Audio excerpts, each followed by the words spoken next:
Halo, selamat pagi. Masih bertemu dengan saya, Pak Eko, dalam pelajaran IPS. Hari ini kita akan belajar tentang pelaku ekonomi. Namun sebelumnya, mari kita berdoa menurut agama dan kepercayaan masing-masing supaya ilmunya bermanfaat dan kita dimudahkan dalam belajar kali ini. Berdoa dipersilakan.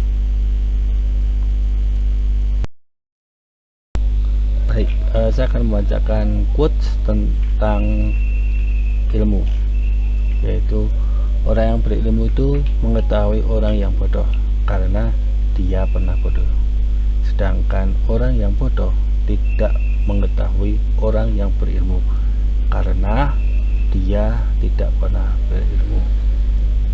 Quote ini ditulis oleh Plato pada waktu itu.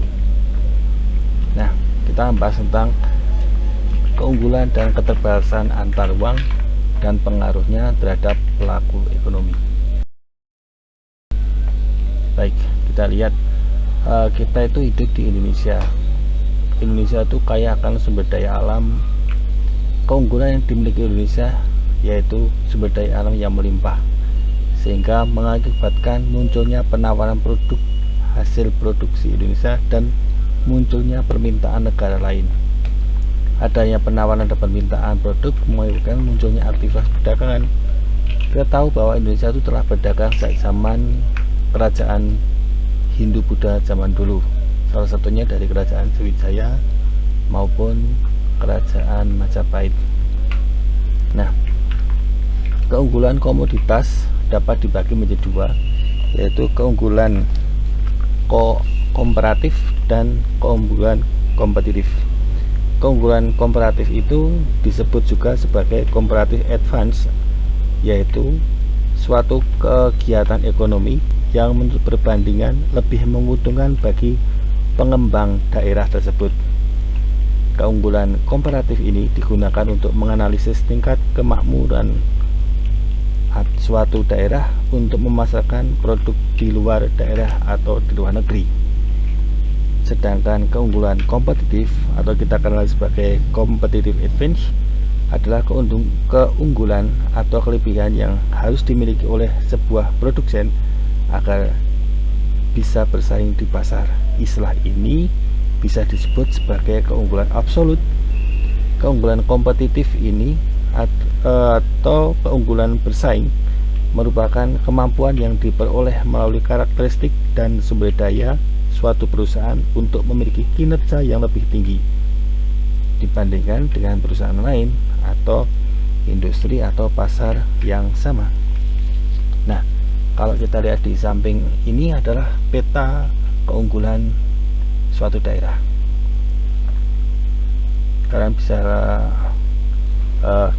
Kalian bisa melihatnya di buku paket kalian.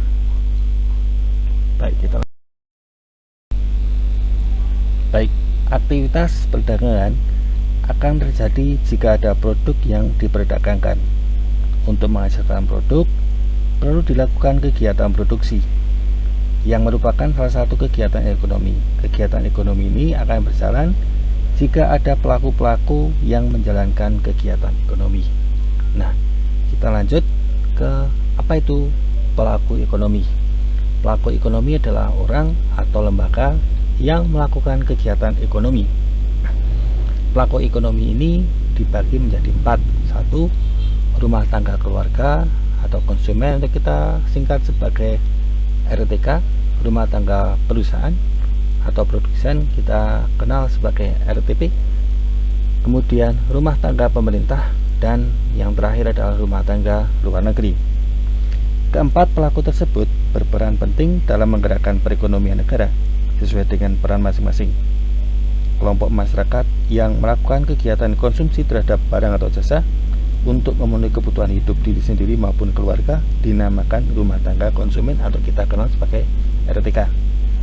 Pihak-pihak yang melakukan kegiatan produksi, yaitu kegiatan menghasilkan barang atau jasa guna memenuhi kepentingan orang lain, disebut rumah tangga produsen atau kita singkat RTP.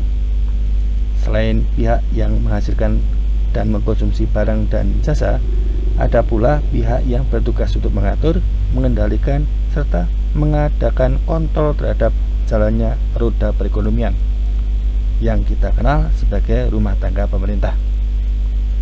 Hasil produksi sebagian disalurkan ke pembeli dalam negeri maupun luar negeri. Hal ini menimbulkan arus barang dan jasa dari dalam negeri maupun luar negeri yang kita sebut sebagai ekspor maupun impor. Bagaimana dengan kegiatan ekonomi yang dilakukan oleh pelaku ekonomi? Kita lihat di sini ada bagan, ada rumah tangga produsen, ada rumah tangga konsumen. Misalkan rumah tangga produsen itu kita kenal sebagai perusahaan, rumah tangga konsumen itu kita kenal sebagai rumah tangga keluarga. Nah, di tengah-tengah ini ada pemerintah. Nah, di sini misalkan kita membeli ember di pasar. Ember itu kita dapatkan dari pasar, itu kita dapatkan dari sebuah perusahaan. Kita memberinya tentu saja dengan uang, kemudian kita diberikan barang. Sama di pasar pun juga ya, mereka membeli ember itu dari perusahaan, kemudian dengan uang tentunya, kemudian dari perusahaan memberikan barangnya berupa ember. Nah, perusahaan itu memberikan pajak kepada pemerintah. Nah, pajak itu sama pemerintah dikembalikan berupa jasa layanan. Sedangkan di rumah tangga masih sama, pemerintah memberikan jasa layanan, kita pun juga membayar pajak kan. Nah, seperti itu. Kita lanjut. Rumah tangga konsumsi merupakan unit ekonomi yang paling kecil. Rumah tangga konsumsi ini berperan sebagai produsen, konsumen maupun distributor. Faktor produksinya salah satunya adalah alam, tenaga kerja, modal, dan skill atau keahlian. Dari keempat produksi tersebut, faktor produksi asli yaitu dari alam dan tenaga kerja, sedangkan turunannya adalah modal dan skill atau keahlian.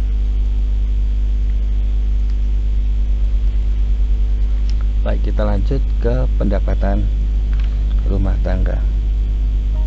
Dari mana rumah tangga itu mendapatkan pendapatan? Nah, kegiatan produksi yang dilakukan dalam rumah tangga, yang dimaksud rumah tangga keluarga, adalah menyediakan faktor produksi yang dibutuhkan pelaku ekonomi lainnya. Dalam kegiatan produksi inilah rumah tangga keluarga memperoleh penghasilan atau pendapatan dalam bentuk uang. Pendapatan rumah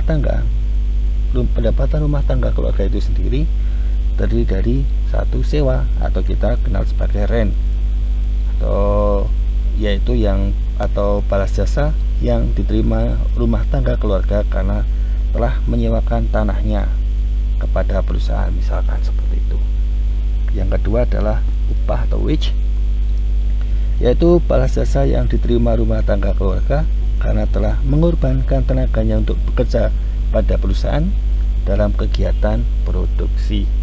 Yang ketiga adalah bunga atau kita kenal sebagai interest, yaitu balas jasa yang diterima rumah tangga keluarga karena telah meminjamkan sejumlah dana untuk modal usaha perusahaan dalam kegiatan produksi. Biasanya kita mendapatkan bunga itu dari bank ya. Yang ketiga adalah apa atau keuntungan atau kita kenal sebagai profit, yaitu balas jasa yang diterima rumah tangga keluarga karena telah memberikan kontribusi berupa tenaga dan pikirannya dalam mengelola perusahaan sehingga perusahaan memperoleh laba.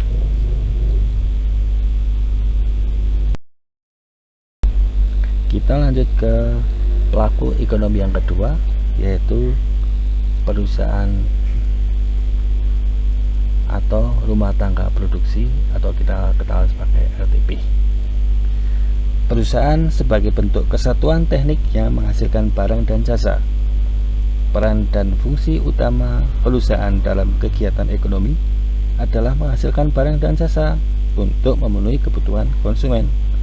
Walaupun begitu, perusahaan sebagai pelaku ekonomi tidak saja sebagai produsen, namun juga sebagai distributor dan konsumen. Nah, di sini kita lihat ada produsen, ada pengguna faktor produksi atau kita kenal sebagai konsumen, dan agen pembangunan. Yang dimaksud agen pembangunan di sini adalah distributor itu sendiri. Karena bagaimanapun juga perusahaan itu telah menyalurkan barang dan jasa dan memberikan kontribusi berupa pajak untuk diberikan kepada negara. Nah, untuk menjalankan fungsinya, perusahaan sebelum menjalankan aktivitasnya, ia melakukan beberapa hal, yaitu menentukan barang atau jasa yang akan diproduksi, mengelola bagaimana proses barang dan jasa tersebut dapat diproduksi, dan yang terakhir adalah memastikan bahwa barang atau jasa yang diproduksi itu dibutuhkan oleh masyarakat luas atau kita kenal sebagai pasar. Ini kalau kita lihat rumah tangga sebagai produsen. Yuk kita belajar tentang rumah tangga sebagai pengguna faktor produksi atau kita kenal sebagai konsumen. Ya, di sini meskipun perusahaan itu merupakan penghasil barang dan jasa, namun perusahaan pun tetap melakukan kegiatan konsumsi. Kegiatan konsumsi yang dilakukan perusahaan berkaitan erat dengan proses produksi yang dijalankan oleh perusahaan tersebut. Antara lain, coba kalau kita kenal, yaitu pengadaan barang-barang yang merupakan bahan pokok dan produksi perusahaan tersebut. Misalkan membeli produksi tahu, pasti akan membeli bahan utamanya kan, yaitu kedelai. Nah, ketika mereka membeli itu, mereka disebut sebagai konsumen. Pengadaan alat dan sarana yang dipergunakan untuk kelancaran produksi seperti alat transportasi, bahan bakar, listrik, mesin, dan sebagainya. Yang ketiga adalah pembayaran upah dan karyawan. Ini adalah pengguna faktor produksi. Yang terakhir adalah sebagai distributor. Sebagai distributor, perusahaan melakukan proses penyampaian hasil produksi kepada konsumen. Nah, sebagai distributor ini, perusahaan melakukan hal-hal yang tidak lain adalah mengadakan kegiatan promosi melalui iklan, baik secara langsung maupun menggunakan media massa. Kemudian mengadakan kegiatan perdagangan, membuka agen atau cabang beberapa tempat yang dianggap strategis, dan memiliki armada angkutan yang digunakan untuk menyalurkan produksinya. Baik, apakah ada pertanyaan? Kalau nggak ada, kita lanjut. Rumah tangga pemerintah. Kita akan bahas tentang peran-peran rumah tangga pemerintah. Rumah tangga pemerintah merupakan salah satu pelaku ekonomi. Pemerintah memiliki 3 peran.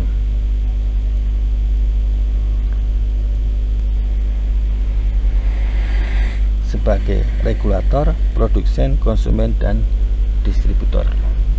4 ternyata.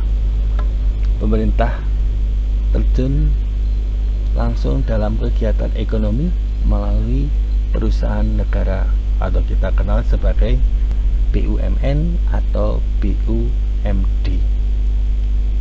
Nah, di sini peran pemerintah sebagai pengatur, yaitu dia harus mengatur perekonomian sehingga dapat menyejahterakan masyarakat secara adil dan merata.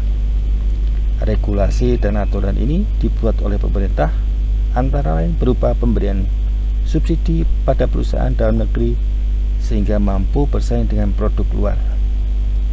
Terus membuatnya aturan dengan siapa? Tentu saja pemerintah untuk membuat aturan ini juga menggandeng DPR dan pihak-pihak yang kompeten dalam bidangnya. Kemudian sebagai produsen,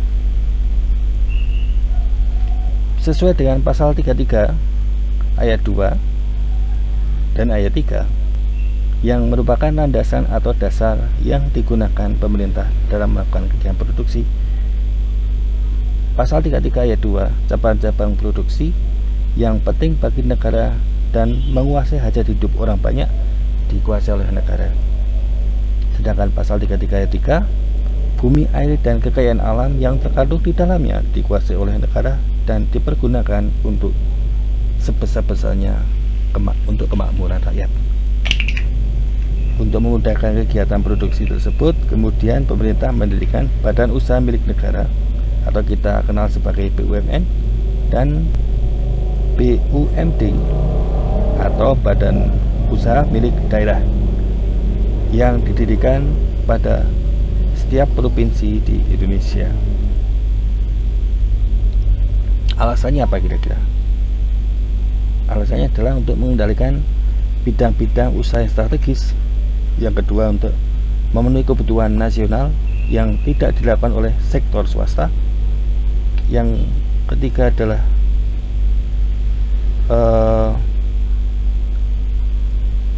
memberikan pemerataan. Kemudian kita lanjut ke peran pemerintah sebagai konsumen. Kegiatan konsumsi pemerintah dilakukan untuk menjalankan roda pemerintahan, karena dalam kegiatan administrasinya tentu saja pemerintah itu membutuhkan sarana dan prasarana seperti kertas, komputer, tenaga ahli, dan kendaraan. Kendaraan pun memerlukan bahan bakar kan. Nah, dari sini peran pemerintah sebagai konsumen sangat jelas terlihat. Beberapa kegiatan contoh konsumsi yang dilakukan pemerintah antara lain memanfaatkan energi listrik. Kita tahu bahwa tiap kantor itu membutuhkan listrik, menggunakan kertas dan alat-alat kantor lainnya, menggunakan tenaga ahli. Nah, tenaga ahli ini mereka mengeluarkan yang namanya gaji. Baik, kita lanjut ke peran pemerintah sebagai distributor. Tujuan pemerintah dalam kegiatan distribusi ini adalah untuk menyampaikan atau menyalurkan hasil-hasil pembangunan agar dapat dirasakan oleh seluruh lapisan masyarakat. Maka untuk itu hasil-hasil produksi ini bisa dilakukan oleh pemerintah, oleh perusahaan milik negara agar dapat dinikmati oleh seluruh rakyat. Harus didistribusikan, terutama tentunya pemerintah tidak hanya mendistribusikan barang dan jasa yang dihasilkan oleh BUMN saja, tetapi barang jasa yang dihasilkan oleh pihak-pihak lain yang dipandang perlu dan juga harus didistribusikan oleh pemerintah. Contohnya apa? Misalnya hasil-hasil pertanian, contoh hasil hutan, kayu dan lain-lain, dan hasil laut yang dikelola oleh rakyat itu sendiri. Kegiatan distribusi yang dilakukan pemerintah contohnya adalah menyalurkan 9 bahan pokok. Nah, kalau kita kenal yang menangani adalah Bulog. Menyalurkan jasa telepon melalui PT Telkom, menyalurkan energi listrik kepada masyarakat melalui PT PLN, dan memberikan kredit melalui bank-bank, dan menyalurkan tenaga kerja melalui Kementerian Tenaga Kerja.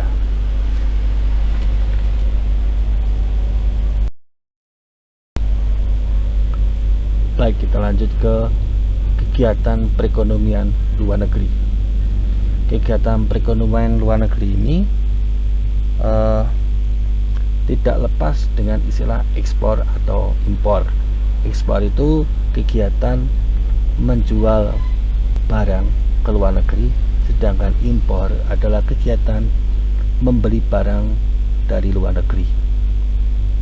Nah, dengan adanya ekspor impor ini akan menambah pendapatan pemerintah, yaitu pemerintah akan memperoleh yang kita kenal sebagai devisa. Untuk tahu apa itu devisa, akan kita pelajari di video berikutnya. Baik, kita lanjut saja. Peran rumah tangga masyarakat luar negeri terhadap perekonomian Indonesia adalah sebagai produsen, konsumen, investor, dan sumber tenaga ahli. Baik, kita kupas satu persatu. Sebagai investor nomor satu, dalam perkembangannya, pembangunan suatu bangsa membutuhkan adanya pelaku-pelaku yang berani menanamkan modalnya, baik berupa penanaman langsung atau tidak langsung. Investor-investor itu banyak berasal dari luar negeri karena umumnya mereka banyak mempunyai dana dan lebih maju terlebih dahulu. Contohnya adalah Jepang ya. Nah, misalkan Honda, Yamaha, dan lain-lain, atau Sony. Kemudian kita lanjut ke rumah tangga sebagai produsen. Selain sebagai investor, masyarakat luar negeri dapat juga bertindak sebagai produsen. Artinya, produk barang atau jasa yang mereka hasilkan dapat kita konsumsi dengan cara mengimpornya. Dengan demikian, masyarakat berkesempatan menikmati produk-produk yang bermutu tinggi yang belum dapat dihasilkan di dalam negeri. Kalau kita lihat, apabila kita beli di marketplace, tidak semua barang itu berasal dari dalam negeri, namun ada juga yang berasal dari luar negeri kalau kalian amati dengan baik. Nah, ini merupakan kegiatan perdagangan di mana akan melibatkan ekspor dan impor suatu barang. Kita lanjut ke konsumen. Dalam perkembangannya, selain jadi produsen dan investor, pembangunan suatu bangsa membutuhkan adanya pelaku-pelaku yang berani menanamkan modalnya. Ini kalau kita sebagai investor. Kalau sebagai konsumen, berarti masyarakat di luar negeri itu sebagai atau membeli barang atau jasa yang dihasilkan atau diimpor dari negara lain. Bila kita lihat, banyak komoditas ekspor Indonesia yang dijual ke luar negeri. Contohnya adalah karet, tembakau, minyak bumi, gas, dan lain-lain. Penjualan komoditas ekspor tersebut akan mendatangkan devisa bagi negara yang berdampak positif bagi masyarakat tentunya, yaitu dengan meningkatnya kesejahteraan masyarakat. Kita lanjut ke sumber tenaga ahli. Negara maju banyak memiliki tenaga ahli yang sangat dibutuhkan negara lain.